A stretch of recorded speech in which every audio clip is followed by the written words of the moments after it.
Did you know that you can have a members only video without being a YouTube partner? Isn't that crazy? So I covered this in a video before, and it turns out there is a way to actually do it. Except it's not using any YouTube exploit that's on the YouTube platform at all. Well, sort of, but I'll explain, okay? I'll explain. So I covered this video on a channel where the channel obviously isn't eligible to be a YouTube partner. And in order to get members-only videos in your settings, you have to be a YouTube partner because membership is a part of the partner program, right? Like, you can't have the join button without being a YouTube partner.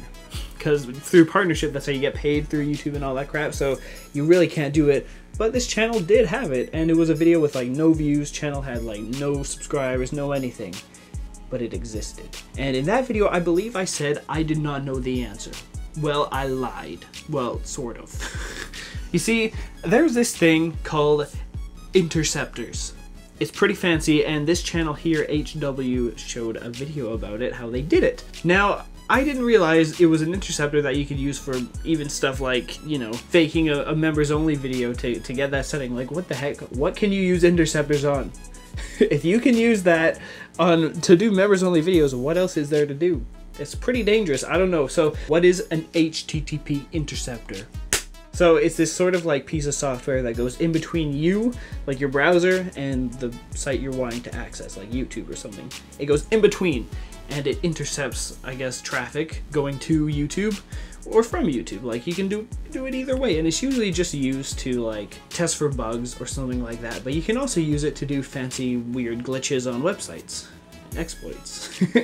So it is actually a pretty dangerous piece of software if your site isn't very, like, I don't know, well made, I guess, because like I've seen people use it to change prices on things before they buy, and then bam, they get a cheaper price on an item. Like, it's crazy. I don't understand how the heck interceptors are even like allowed, if that's the capability, but it's a thing, you know? Now, there are multiple things that you could do with this piece of software, right? And one of them is creating cool glitches and exploits on YouTube, which is what a lot of people have been doing. So it doesn't just cover the changing a YouTube video to members only. Like, this is a bunch of things that you could do on YouTube, and I'm pretty certain the people who like to do this stuff use this for everything. Basically, it's their sort of magic wand, I guess, their magic tool. Now, whenever I explained it earlier, I had limited knowledge, and I still have limited knowledge with interceptors. I would just say, yeah, it's just a proxy. Now, people always made fun of me for that, but I was like correct on that, all right? It was a vague response, but I was correct. Look right there, it says proxy, bro, all right? I knew what I was talking about. So in this video that they uploaded, they show that they're going to change a YouTube video's settings here. Private, unlisted, public, but then they use the interceptor. Bam, I don't know what kind of fancy code they put in there, okay? Because I don't know much about any of that part. I just know that it's the tool they use and how it works, okay? But I don't know like specifically what they write in there, but you can see once they use it on YouTube, it intercepts the traffic. That's also a vague term, whatever. And then it adds the feature. It just sort of forces YouTube to do it. And bam, they get the setting, and that is how you're able to do it.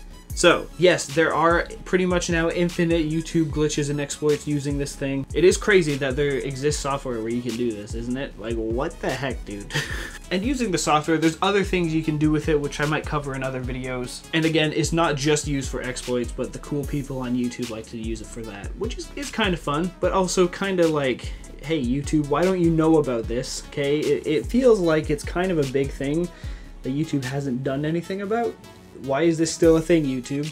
It kind of feels like a very big vulnerability, you know? It's not like they're hacking people, but it's like, you shouldn't be able to do this stuff. But it also creates for cool Easter eggs. So yeah, if you enjoyed and want to see more, click subscribe right now.